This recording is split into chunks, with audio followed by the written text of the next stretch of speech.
Start करते हैं कहाँ से, जीके से। चलो एक बार रिवीजन दे दो जरा। पृथ्वी पर हम लोगों को क्या मिलने वाला है? महाद्वीप मिलने वाले हैं। महाद्वीप कौन कौन से मिलने वाले हैं? एशिया, उत्तरी अमेरिका, दक्षिण अमेरिका, यूरोप, अफ्रीका, आर्कटिका और ऑस्ट्रेलिया। देखना नहीं है ना, आप याद करो। ये है अपना पृथ्वी, ठीक है। इस पृथ्वी पे यहाँ वाले एरिया में जो हम लोगों को मिलेगा, ये पूरा का पूरा, ये क्या मिलेगा? एशिया। यहाँ पे मिलेगा हम लोगों को क्या? North America. यहाँ पे मिलेगा क्या? South America. यहाँ पे मिलेगा क्या? अफ्रीका। अफ्रीका के बाद यहीं पे इतने ही भाग में हम लोगों को क्या मिलेगा? यूरोप। यूरोप के बाद यहाँ पे मिलेगा क्या? अंटार्कटिका, ठीक है, इस वाले पार्ट में। और यहाँ पे मिलेगा कॉर्नर पे कौन? ऑस्ट्रेलिया। हो गए पूरे। अब इनके बीच में यहाँ पे क्या है? महासागर है। तो ये वाले एरिया में इस तरफ से पूरा का पूरा, इधर से और पीछे की तरफ से यहाँ तक पूरा का पूरा कौन है? प्रशांत महासागर, ठीक है। प्रशांत महासागर के बाद ये जो अपना यूरोप, ये जो एशिया वाला पार्ट है, यहाँ पे क्या है अपना? हिंद महासागर है ना। यहाँ पे क्या है? यहाँ पे अटलांटिक महासागर। और यहाँ पे आर्कटिक महासागर। ऊपर की तरफ कौन है? आर्कटिक। और यहाँ पूरे में क्या है? अटलांटिक। और यहाँ पे क्या है? प्रशांत। यहाँ पे क्या है? हिंद। और ये तीनों जहाँ पे मिलते हैं, ये क्या है? दक्षिणी महासागर, ठीक है। हो गए सारे। अब इसके बाद क्या? भारत के, इसके बाद हमारा जो ये यूरोप है, इसके अंदर कौन आता है? अपना कौन आता है? अपना भारत, है ना। मतलब हाँ, ठीक है। एशिया के अंदर आते हैं देश। एशिया के अंदर टोटल कितने देश बताए थे? 48। बहुत बढ़िया, है ना। ऐसे ही याद रखना है कि 48 कितने हैं टोटल देश? 48 है। उसमें एक है हमारा कौन? भारत। भारत की राजधानी क्या है? नई दिल्ली, ठीक है। भारत की राजधानी क्या है? नई दिल्ली। फिर भारत के अंदर भारत की राजधानी क्या है? नई दिल्ली। सभी को पता होना चाहिए ना। भारत की राजधानी क्या आ गई? नई दिल्ली आ गई, ठीक है। भारत की जनसंख्या कितनी बताई थी? 135 करोड़ बताई थी। भारत के अंदर स्टेट कितनी बताई हैं? 28 स्टेट। और केंद्र शासित प्रदेश कितने हैं? 8 केंद्र शासित प्रदेश, ठीक है। तो अब हो गया ये कंप्लीट। इसके बाद हम लोग चलेंगे कहाँ पे? राजधानियों पे, है ना। राजधानियों पे चलना है। तुम लोग मुझे थोड़ा थोड़ा सा ये बताते चलो कि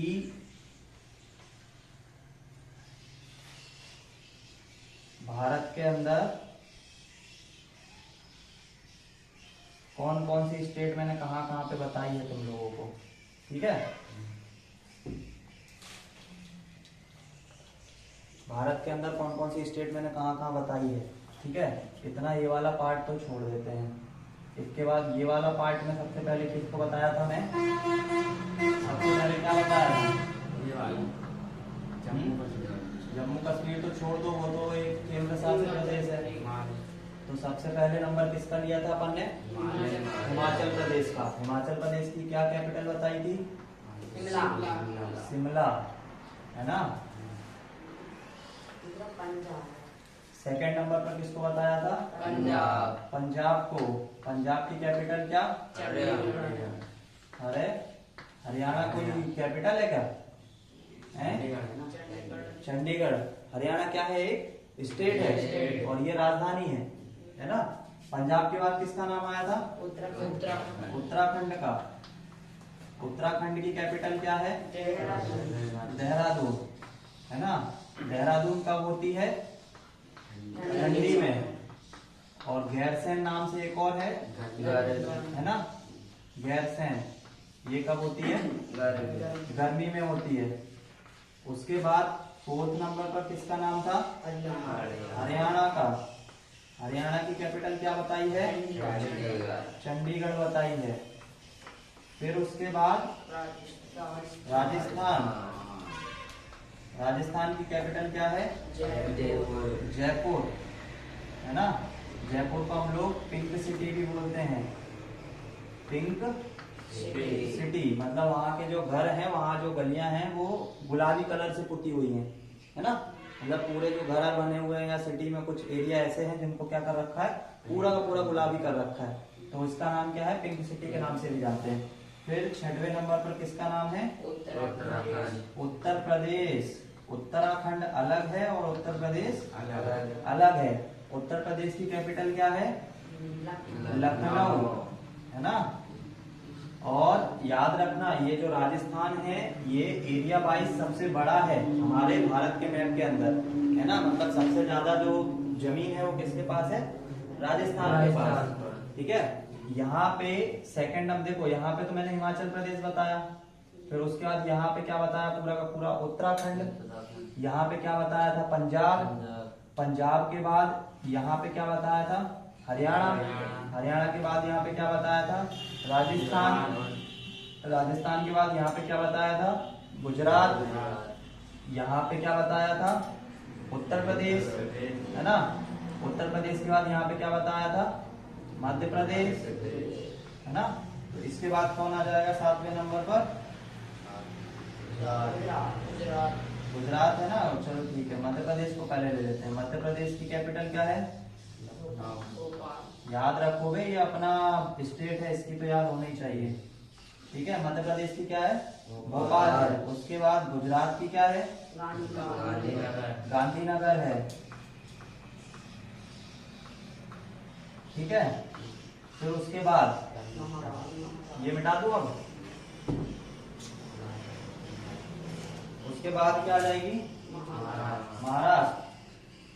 महाराष्ट्र की कैपिटल क्या है? मुंबई है। फिर उसके बाद कर्नाटक। कर्नाटक की कैपिटल क्या है? बेंगलुरु, ठीक है। बेंगलुरु भी पढ़ लो या बेंगलोर पढ़ लो। आईपीएल में टीम खेलती है ना, कौन सी टीम खेलती है? बेंगलुरु, है ना। उसके बाद 10वें के बाद 11वें नंबर पर कौन? गोवा। गोवा की कैपिटल क्या? पणजी। अब देखो आईपीएल की टोटल 6 या 7 टीम के नाम निकल कर आएंगे अभी, है ना। कौन कौन सी टीम आएगी? एक तो बेंगलुरु आ गई, उसके बाद गुजरात निकल के चली गई, है ना। गुजरात। गुजरात के बाद महाराष्ट्र से खेलती है कौन सी? मुंबई। मुंबई इंडियन कहाँ की है? महाराष्ट्र की है ना। मुंबई इंडियन महाराष्ट्र की है। बेंगलुरु कहाँ की है? कर्नाटक की, है ना। गुजरात के नाम से जो राजस्थान रॉयल खेलती है, राजस्थान रॉयल कहाँ की है? राजस्थान की है, ठीक है। कितनी हो गई? 3 टीम हो गई।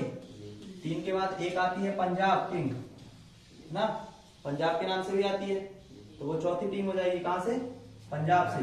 गोवा के बाद हमने किसका नाम लिया था? केरल का नाम लिया था, ठीक है। केरल की कैपिटल क्या है? तिरुवनंतपुरम, ठीक है। तो देखो यहाँ पे ये हो गया था अपना गुजरात। गुजरात के बाद महाराष्ट्र, यहाँ छोटा सा कौन? गोवा। गोवा के बाद यहाँ पे कर्नाटक। कर्नाटक के बाद ये वाला भाग क्या? केरल। केरल के बाद अब आ जाएंगे 13 नंबर पे, 13वां नंबर है ना।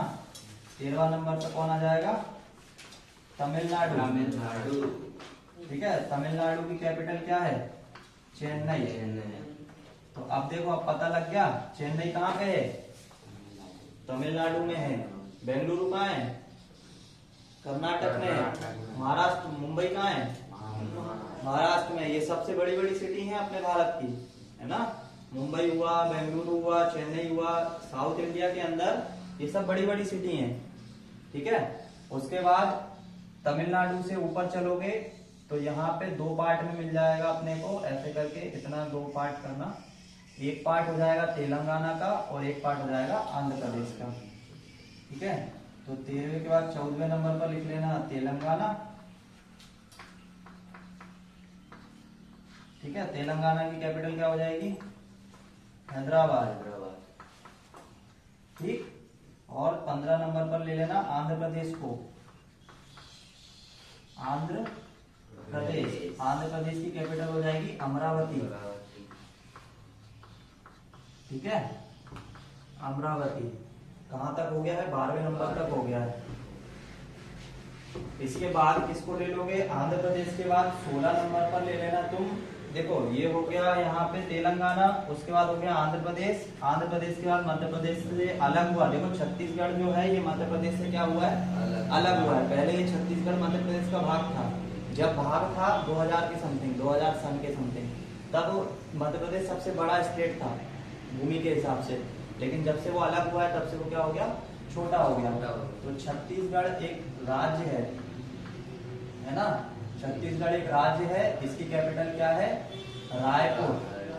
ठीक है, छत्तीसगढ़ की कैपिटल क्या है? रायपुर। रायपुर है। उसके बाद उड़ीसा। देखो उड़ीसा कहाँ पे है? ये वाला जो भाग है ना, ये वाला भाग, ये वाला भाग किसका है? उड़ीसा का। उड़ीसा की कैपिटल क्या है? भुवनेश्वर। ठीक है, उड़ीसा की कैपिटल क्या है? भुवनेश्वर। उड़ीसा के बाद यहाँ पे जब ऊपर की तरफ आओगे तो ये वाला भाग जो है, इतना वाला भाग, ये मिलेगा तुम लोगों को झारखंड का।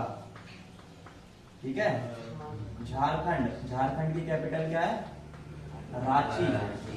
झारखंड की कैपिटल है रांची। झारखंड के बाद 19 नंबर पे, झारखंड के बाद यहाँ ऊपर की तरफ देखोगे तो यहाँ मिलेगा बिहार, है ना? यहाँ ऊपर की तरफ कौन मिलेगा? बिहार। बिहार जो है ये अपना उत्तर प्रदेश से और मध्य प्रदेश से बॉर्डर शेयर करता है यहाँ पे, है ना?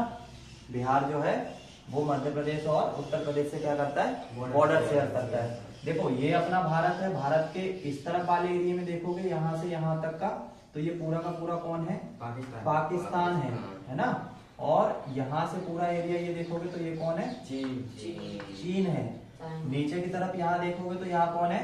श्रीलंका, है ना? यहाँ कौन है? श्रीलंका है। श्रीलंका के बाद भारत के ये वाले जो एरिया है, इस एरिया से यहाँ पे जो पूरा एरिया टच है वो किसका है? म्यांमार का है ना? म्यांमार के बाद पाकिस्तान। यहाँ पे इतना सा जो ये एरिया है ये टच होता है किससे? अफगानिस्तान से। नाम सुने हो अफगानिस्तान का? हाँ, नहीं सुने? आप सुन लो। ठीक है, अफगानिस्तान। और नेपाल का नाम सुने हो? ठीक है, वो बिल्कुल ये उत्तराखंड से स्टार्ट होता है। उत्तराखंड के ऊपर ऊपर वाला जो ये एरिया है ना, ये वाला, ये कौन है? नेपाल है ये, है ना? नेपाल है। और नेपाल के बाद ये जो सिक्किम है ना, सिक्किम से बिल्कुल यहाँ से टच होता हुआ ये बिल्कुल ऐसा ऐसा सीधा का सीधा देखोगे, ये अपना सिक्किम है ऐसे करके, तो सिक्किम से ऐसे करके यहाँ पे टच हुआ है कौन? भूटान। तो सुन लीजिए, नेपाल कहाँ पे है? बिल्कुल भारत से, उत्तर प्रदेश से भी नेपाल में जा सकते हो, उत्तराखंड से भी नेपाल में जा सकते हो। उसके बाद यहाँ से सिक्किम चले जाओ। सिक्किम से कहाँ चले जा सकते हो? भूटान। ठीक है, सिक्किम से चले जाओ या अरुणाचल प्रदेश से चले जाओ, आराम से सिक्किम चले जाओ घूमने के लिए। ओ भूटान चले जाओ। ठीक है, तो ये तो हो गया क्या अपना बिहार। बिहार की कैपिटल क्या है? पटना। ठीक है, पटना कहाँ पे है? बिहार में, है ना? बिहार की कैपिटल क्या है? पटना। तो यहाँ पे आ जाएगा बिहार। बिहार के बाद हमारे पास जो स्टेट, देखो अभी ये पूरी स्टेट कवर हो गई। ठीक है, कितनी स्टेट कवर हो गई? 19 स्टेट कवर हो गई। अब यहाँ पे जो आने वाला है, यहाँ पे देखो नीचे की तरफ एक आने वाला है कौन? पश्चिम बंगाल। यहाँ पे आएगा पूरा का पूरा कौन? पश्चिम बंगाल। पश्चिम बंगाल के बाद ये पश्चिम बंगाल पूरा से फैला हुआ है यहाँ तक। और उसके बाद पश्चिम बंगाल के बाद ये आ जाएगा सिक्किम। ठीक है, सिक्किम के बाद जो बचेंगे 7, 19 हो गए। 19 के बाद 20वां कौन आ जाएगा? पश्चिम बंगाल। और 21वां कौन आ जाएगा? सिक्किम। 21 के बाद बचे कितने? 7 स्टेट। और वो 7 स्टेट कौन से हैं? ये वाले, जो कि भारत के नॉर्थ ईस्ट वाले स्टेट कहलाते हैं। इनको हम लोग बोलते हैं 7 सिस्टर के नाम से। ठीक है, 7 सिस्टर के नाम से। तो मैं उनके नाम तुम लोगों को सबसे लास्ट में ही लिखवाऊंगा और वहां पे मेंशन करवाऊंगा कि वो 7 सिस्टर के नाम से जाने जाते हैं। बाकी ये वाले नाम तुम लोगों को पूरे याद करना है। ठीक है, नाम, स्टेट के नाम याद होना चाहिए, उनकी कैपिटल याद होनी चाहिए, और वो स्टेट यहाँ मैप में दर्शाते भी आना चाहिए, है ना, कि कहाँ पर स्थित है। ठीक है, तो एक बार फिर देखते चलो। ये तो हो गया ऊपर जम्मू कश्मीर, है ना? ये क्या हो गया? हिमाचल प्रदेश। हिमाचल प्रदेश के बाद ये कौन है? हरियाणा। ये कौन है? पंजाब। ये कौन है? उत्तराखंड। ये कौन है? उत्तर प्रदेश। ये कौन है? गुजरात नहीं, राजस्थान। ये कौन है? राजस्थान। ये कौन है? गुजरात। ये कौन है? मध्य प्रदेश। ये कौन है? उत्तर प्रदेश। ये कौन है? बिहार। ये कौन है? नेपाल। ये कौन है? झारखंड। ये कौन है? उड़ीसा। ये कौन है? महाराष्ट्र। गोवा। कर्नाटक।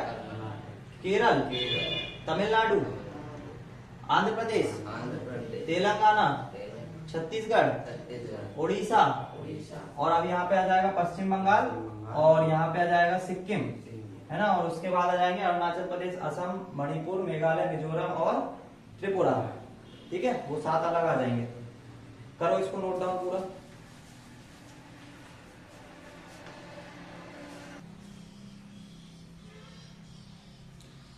ठीक है, तो ये हो गया कंप्लीट। बोलो सियावर रामचंद्र की जय जय। ना जोर से बोला कर, आवाज आनी चाहिए। चलो अब स्टार्ट करते हैं। क्या? एक्सरसाइज 1.2। एक्सरसाइज 1.2। ठीक है, पहले क्वेश्चन तो सारे बता दिए हूँ। चलो अब पूछो तुम लोग। पहले तो ये बताओ कि 156 का गुणनखंड क्या क्या निकालेंगे। क्वेश्चन नंबर 2, 156 के गुणनखंड बताओ। सब अपनी अपनी कॉपी खोलो। खोली कॉपी। चलो अब चेक करो। 156 में सबसे पहले डिवाइड किसका करूं मैं? दो का। 2 सत्ते 14, 2 अट्ठे 16। ये मुझे बता देना कि ये किसको नहीं आता है करते। ठीक है, ये किसको नहीं आता है करते, ये बता देना मुझे। 2 तिया 6, 2 नम 18। अब किससे करूं? 3 एकम 3, 3 तिया 9 और 13 एकम 13। तो ये गुणनखंड आएंगे इसके 2 गुणा 2 गुणा 3 गुणा 13। सभी की कॉपी में है ये? सभी की कॉपी में है? ठीक है, चलो ठीक है। 3 8 2 5, 3 8 2 5। तो ये ले लो 3 8 2 5। सबसे पहले पीछे 5 है, तो इसका मतलब है या तो 3 से जाएगा या 5 से जाएगा। 3 से देखे देखो तो 3 एकम 3, 3 दूनी 6, बचेगा 2, 3 सत्ते 21, बचेगा 1, 3 बचे 15, चला गया। फिर 3 से देखे देखो, 3 चौको 12, 3 दूनी और 3 बचे 15। फिर 3 से देखे देखो, 3 एकम 3 चौको 12। अब 3 से नहीं जा रहा, 3 एकम 3 कर लिया, यहाँ पे 1 बच गया तो 12 हो गया। 3 चौको 12, अब बचा 5, 5 में 3 का भाग नहीं जाएगा, तो किससे करो फिर? 5 से करो। तो 5 8 40, बचेगा 2, पचम 25। 3 से जाएगा क्या? नहीं जाएगा, तो वापस से किससे? 5 से। 5 एकम बचेगा 3, 5 सत्ते 35 और 17 एकम 17। ठीक है, तो इसके गुणनखंड क्या आ जाएंगे? इसके गुणनखंड आ जाएंगे 3 गुणा 3 गुणा 5 गुणा 5 गुणा 17। ठीक है, करो चेक सब लोग अपनी अपनी कॉपी में। इसके बाद नंबर 4 पे किसको ले लो? नंबर 4 पे ले लो 5, फिर 0 0 और फिर 5। ठीक है, चलो ऊपर के मिटा दूं? सभी की कॉपी में है? बता देना जिसकी कॉपी में नहीं हो, है ना। मिटा दूं सही में? मिटा दो, नहीं मिटाओ, बोलो किसकी में नहीं है। तेरी कॉपी में नहीं है तो लिखेगा जल्दी से। तुम्हारी में है, चलो इसकी कॉपी से नोट कर लेना। ठीक है, जिसकी में भी गलत हो तुरंत बता देना और नोट डाउन करना। ठीक है, क्वेश्चन नंबर 4 है 5 0 0 5। इसके क्या होंगे? तो 5 0 0 5 पहले किस नंबर से डिवाइड करें? 5 से। क्यों? 3 से करके देखो इसको, 3 से करके देखो एक बार। 3 एकम कितना बचेगा? 3 छिंग 18, फिर कितना बचेगा? 3 छिंग 18। ठीक है, 25 आ जाएगा। 25 3 में नहीं जाएगा, तो किससे देना पड़ेगा? 5 से।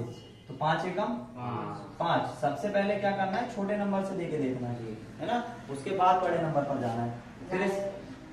फिर इसमें किसका भाग दोगे? 11 का जाएगा? 7 का जाएगा। हाँ, 7 का। चलो 7 एकम 7, कितना बचेगा? 3। 7 दूनी 14, 7 तिया 21, 7 चौको 28, कितना बचेगा 2, तो 7 तिया 21, ठीक है, चला जाएगा 7 से भाग चला जाएगा। फिर 7 से जाएगा क्या?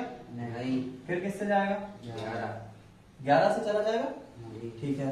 तो 11 एकम 11 बचेगा कितना? 3, तो 11 तिया 33, और फिर कितना बचेगा? 13 एकम 13। तो इसके गुणनखंड क्या आएंगे? 5 गुणा 7 गुणा 11 गुणा 13, ठीक है, हो गया सभी का। चलो अब आ जाए 7 4 2 9 के ऊपर, है ना, क्वेश्चन नंबर 5। 7 4 2 9, 7 4 2 9 में करो डिवाइड। 7 4 2 9। देखो, अगर किसी नंबर के सारे ही अंकों का योग अगर 3 से डिवाइड होगा तो इसका मतलब है वो नंबर भी 3 से क्या होगा? भागित हो जाएगा। जैसे देखो, ये 7 है, 7 में 4 जोड़ोगे कितना आएगा? 11, 11 में 2 जोड़ोगे तो 13, और 13 में 9 जोड़ोगे तो 22। अब ये जो 22 है ये 3 से भागित होगा क्या? नहीं होगा। इसका मतलब ये जो दिया गया नंबर है ये 3 से विभाजित नहीं होगा, ठीक है। कोई भी नंबर 3 से विभाजित होगा अगर उसके नंबर्स का योग 3 से विभाजित होगा, तो ही वो 3 से क्या होगा? विभाजित होगा, है ना। इसका मतलब इसमें 3 से विभाजित करने का कोई फायदा नहीं है। फिर किससे करें अपन? 17 से। उससे पहले कोई नंबर नहीं मिला है? चलो ठीक है, 17 से दे लो। 17 से दो, 17 एकम 17, 17 दूनी 34, 17 तिया 51, है ना। 17 तिया 51, बचेगा कितना? 5 और 2 7, 17 तिया 51, 23, है ना, 23 बचेगा। तो ये कितना जाएगा? 232, है ना। 232 में 17 से डिवाइड करोगे तो ये तो नंबर ही बड़ा हो जाएगा। मतलब 17 दूनी 34, 17 तिया 51, 17 चौको, अच्छा 17 चौको 68, ठीक है। 17 चौको 68, कितना बचेगा? 6। 17 दूनी 34, 17 तिया 51, 17 तिया 51, 51 के बाद 9 और 2 11, और 17 सत्ते 128, ठीक है। उसके बाद फिर इसमें कैसे डिवाइड करोगे? 23 से 19, 19 से करो, 19 से कम 19, 19 दूनी 38, है ना। 38 के बाद कितना बचेगा? 5, 19 तिया 57, और फिर किससे जाएगा? 23 से जाएगा। तो इसके गुणनखंड क्या आ जाएंगे? 17 गुणा 19 गुणा 23, ठीक। आगे सबको करते हुए कैसे करना होता है ये क्वेश्चन, ठीक है, अब सभी को पता लग गया होगा। चलो आ जाए क्वेश्चन नंबर 2 पे। एक्सरसाइज तो अभी चलने दो। एक्सरसाइज 1.2। क्वेश्चन नंबर पहला तो मैं करा दिया था, है ना। दूसरा 510 और 92, 510 और 92, इसका क्या क्या करना है अपने को? एचसीएफ और एलसीएम निकालना है। तो जब भी निकालना होगा तो कौन सी विधि यूज करेंगे? गुणनखंड विधि यूज करेंगे। गुणनखंड विधि यूज करने के लिए 510 का करेंगे डिवाइड, तो कैसे करेंगे? 3 एकम 3, बचेगा कितना? 2, 3 सत्ते 21, 0 का 0। अब इसमें देखो, दिख रहा है 17 से भाग जाएगा, लेकिन जब किसी नंबर के पीछे 0 हो तो वो 5 से भी जाता है ना। तो 5 से करो, 5 तिया 15 और 5 चौको 20। अब 2 से करो, 2 एकम 2, 2 सत्ते 14, और फाइनली किससे कर दो? 17 एकम 17। उसके बाद किसका? 92, 92 में 2 से करो, 2 चौको 8, बचेगा 1, 2 छिंग 12, 2 दूनी 4, 2 तिया 6, और 23 एकम 23। तो 510 का जो अपने पास गुणनखंड बनेंगे, गुणनखंड क्या क्या बनेंगे? 2 गुणा 3 गुणा 5 गुणा 17। कॉपी में करा नहीं है क्या तुम लोगों ने ये है? और 92 के गुणनखंड क्या क्या है? 2 गुणा 2 गुणा 23। किस किस ने नहीं करा ये कॉपी में? ये बना नहीं क्या तुम लोगों को है? ये वाला क्वेश्चन नहीं बना ये वाला। चलो तो एचसीएफ क्या आ जाएगा? 2 यहाँ पर भी है, 2 यहाँ पर भी है, सबसे कम बार यही है, तो मतलब इसका एचसीएफ कितना आ जाएगा? 2 आ जाएगा। एलसीएम कितना आएगा? तो 2 की घात सबसे ज्यादा कहाँ मिलेंगे? यहाँ मिलेंगे। तो 2 गुणा 2 उठा लो, फिर उसके बाद 3 यहाँ पे भी है, वहां नहीं है तो 3 भी उठा लो, उसके बाद 5 यहाँ पे है, 5 भी उठाओ, 17 भी उठाओ और 23 भी उठाओ। इन सब का गुणा करके लेके आओगे तो 3 दूनी 6, 6 दूनी 12, 12 पंजे 60, तो 60 गुणा 17 गुणा 23। ठीक है, तो अब 17 का गुणा इसमें कर लो क्योंकि सरल है। 17 दूनी 34, 17 3 51, हासिल का कितना? 5। 17 दूनी 34, 34 और 5 39। ठीक है, अब इसमें किसका गुणा कर लो? 60 का। तो 0 का 0 लगा दो पहले तो। अब 6 एकम 6, 9 चिंग 54, हासिल का कितना? 5, 6 तिया 18, 18 और 5, तो ये कितना आ जाएगा पूरा? 2340। तो एलसीएम कितना आ जाएगा? 23,460 और एचसीएफ कितना आ जाएगा? 2। करो नोट डाउन।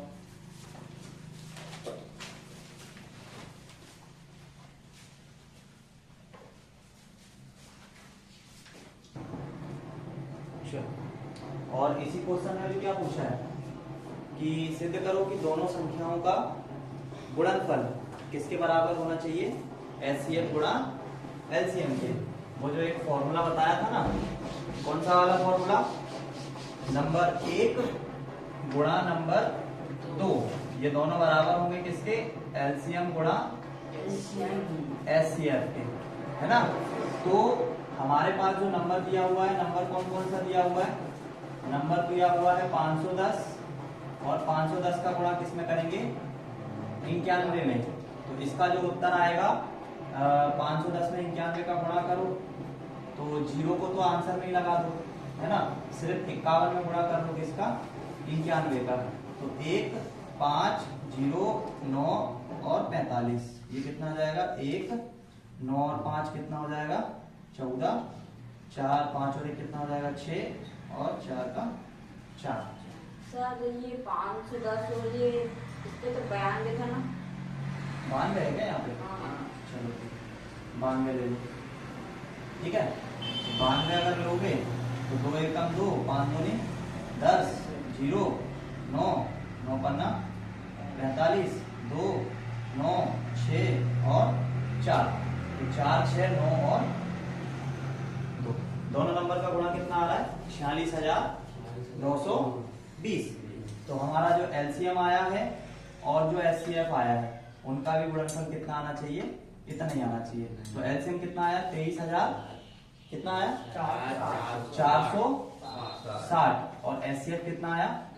2। गुणा करो इसका, 0, 6 दूनी 12 की 2, हासिल का 1, 4 दूनी 8 और 1 9, 3 दूनी 6 और 2 दूनी।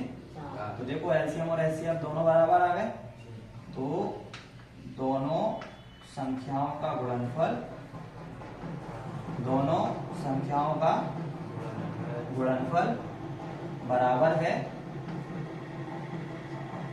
है किसके? एचसीएफ गुणा एलसीएम के बराबर।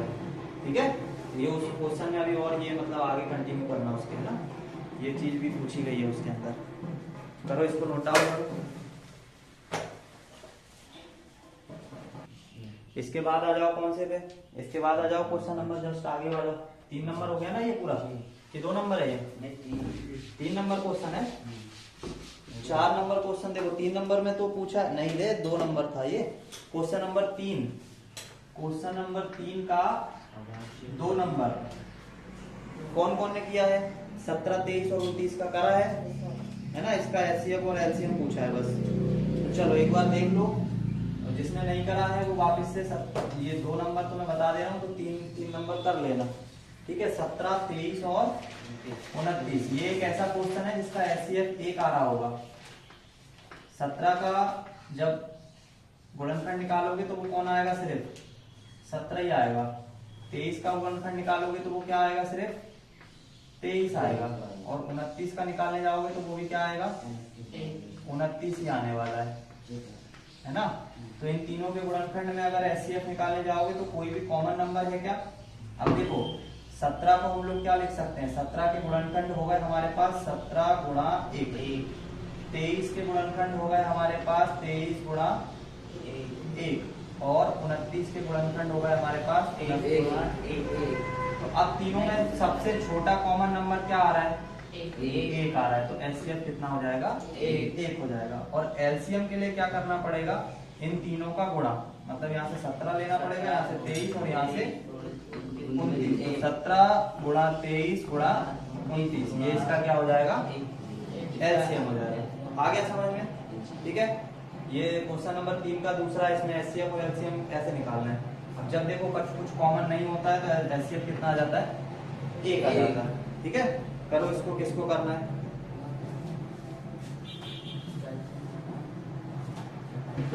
हो गया यहाँ तक सबका हो गया। तो अब आ जाओ क्वेश्चन नंबर 6 पर। ठीक है, बाकी एक दूसरे से डिस्कस कर लेना और उसके बाद अगर नहीं समझ आए तो फिर पूछ लेना। ठीक है, क्वेश्चन नंबर 5 देखो। क्वेश्चन नंबर 5 के अंदर 6 की घात n, इसमें चेक करना है कि क्या इसमें कोई भी ऐसा नंबर आएगा, प्राकृत संख्या। जांच कीजिए कि क्या प्राकृत संख्या n के लिए संख्या 6 की घात n अंक 0 से समाप्त होगा या अंक 0 पर समाप्त होगा या नहीं, होगा या नहीं। तो n जो है यहाँ पर किसका काम कर रहा है, n यहाँ पे काम कर रहा है प्राकृत संख्या। तो प्राकृत संख्याएं कौन कौन सी होती हैं, प्राकृत संख्या कौन कौन सी होती हैं, प्राकृत संख्या होती है 1 2 3 4 5 और डैश। ठीक है, 0 नहीं होती है प्राकृत संख्या में। ठीक है, तो n का मान अगर मैं कुछ भी रखूं, मान लो n का मान मैंने रखा 1, तो 6 की घात 1 का मतलब क्या हो जाएगा, 6। n का मान अपन ने रखा 2, तो 6 का घात 2 मतलब हो जाएगा 6 गुणा 6, उत्तर कितना आ जाएगा 36। n का मान 3 रखने पर 6 गुणा 6 गुणा 6 मतलब ये आ जाएगा 36 गुणा 6 और ये आ जाएगा 216। n का मान जब 4 रखोगे तो 6 गुणा 6 गुणा 6 गुणा 6, यहाँ आ जाएगा 36 गुणा 36 मतलब 216 लिख लो इसको पूरा, और 216 में 6 का गुणा कर लो तो ये आ जाएगा 6 6 36 की 6 हासिल का 3, 6 कम 6 3 9 और 6 दूनी 1296। तो अब ऐसे ही तो मान रखते चलो। देखो सब में क्या आ रहा है, इकाई का अंक कितना आ रहा है, 6 आ रहा है। लेकिन ये क्या पूछ रहा है कि 6 की घात n में n का कोई भी मान रखने पर अंक 0 पर समाप्त होने की कोई संभावना है इसकी, कहीं पे नहीं है। संभावना तब होती जब या तो अंक ही सीधा 1 0 लेकर चलता, या वो 2 गुणा उसमें क्या होता 5 का 1 मल्टीपल होता है ना। 6 क्या है, 6 तो 3 गुणा 2 का मल्टीपल है ना। 6 क्या है, 3 गुणा 2 का मल्टीपल है। हमें अगर पीछे 0 पे समाप्त करना है तो उसके लिए गुणनखंड में हमें किसकी जरूरत पड़ेगी, एक 5 की और एक 2 की। अगर किसी भी गुणनखंड में एक 5 और एक 2 का गुणनखंड है तो इसका मतलब है उसका जो आंसर है वो 0 पर समाप्त हो जाएगा। लेकिन अगर 5 और 2 का कोई भी कॉम्बिनेशन नहीं है, मतलब या तो 5 है तो 2 नहीं है, या तो 2 है तो 5 नहीं है, तो उस कंडीशन पर हमारा ये जो 0 पर ये समाप्त होने वाली कंडीशन है ये कभी नहीं हो सकती है ना। या तो दिए हुए क्वेश्चन में ही उसके पास 0 हो तो इसका मतलब है वो समाप्त हो जाएगा 0 पे, या 5 और 2 का गुणनखंड हो उसके अंदर, वो दोनों कंडीशन क्या है इसमें नहीं है। तो दोनों कंडीशन अगर नहीं है तो इसका मतलब क्या है, ये 0 पर समाप्त नहीं होगा। तो सबसे पहले तो तुमको ये लिखना है पूरा, इसको लिखने के बाद नीचे आके रुक जाना, मैं तुम लोगों को और लिखवा दूंगा। ठीक है। करो इसको नोट डाउन करो, क्वेश्चन नंबर 5 को लिखो। इसके बाद इसमें लिखो 6 की घात n में इकाई का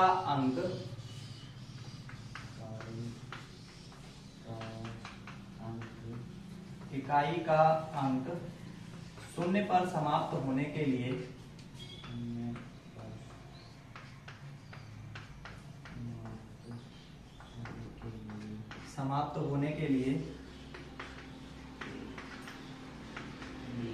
होने के लिए 6 के गुणनखंड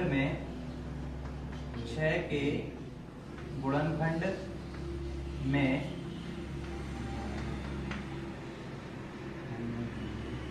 एक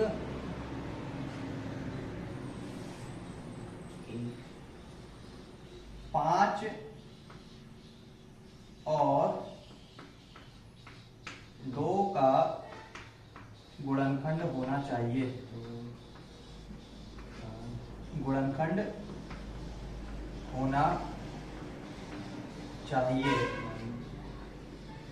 लेकिन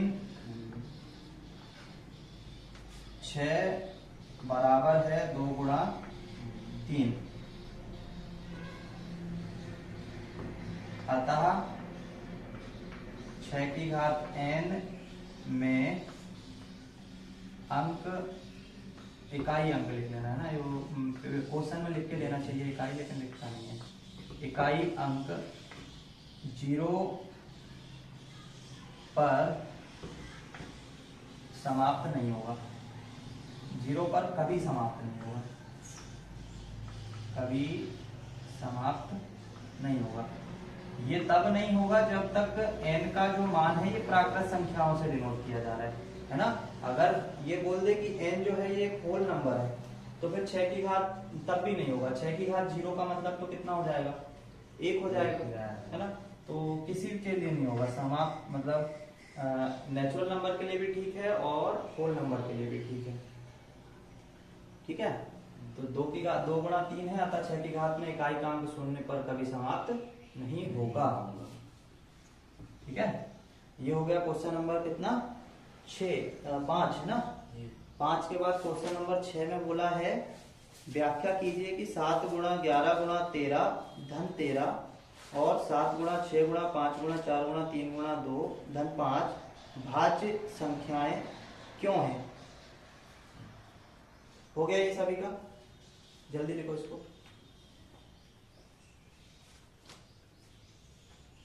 क्वेश्चन नंबर 6 के अंदर देखो इसने गुणनखंड दे रखे हैं, है ना। क्वेश्चन नंबर 6 के अंदर गुणनखंड दे रखे हैं, उन गुणनखंड से हमें क्या मिलेगा, एक नंबर मिलेगा। ठीक है, जैसे कि क्वेश्चन नंबर 6 के अंदर हमें दिया हुआ है, क्या दिया हुआ है, 7 गुणा 11 गुणा 13 गुणा 11 और इसमें क्या करना है धन 13। तो इससे देखो कोई एक नंबर निकल के आएगा, है ना। क्या नंबर निकल के आएगा, 13 सत्ते 91 और 91 में गुणा करोगे 11 का तो 11 एकम 11। ठीक है, हासिल का कितना 1, 11 9 99, 99 और 1 100, कितना आ जाएगा। अब इसमें 13 क्या करोगे, प्लस करोगे, तो 13 प्लस करने पर 3 और 1 4 1, ठीक है, और 0 और 1 कितना आ जाएगा 1014। इसने पूछा है कि ये जो गुणनखंड है दिया हुआ ये एक भाज्य संख्या है ना, भाज्य संख्या क्यों है ये बताओ। तो चूंकि हमारे पास इसका पूरा गुणा करने के बाद और ये धन करने के बाद कितना आया 1014 आया।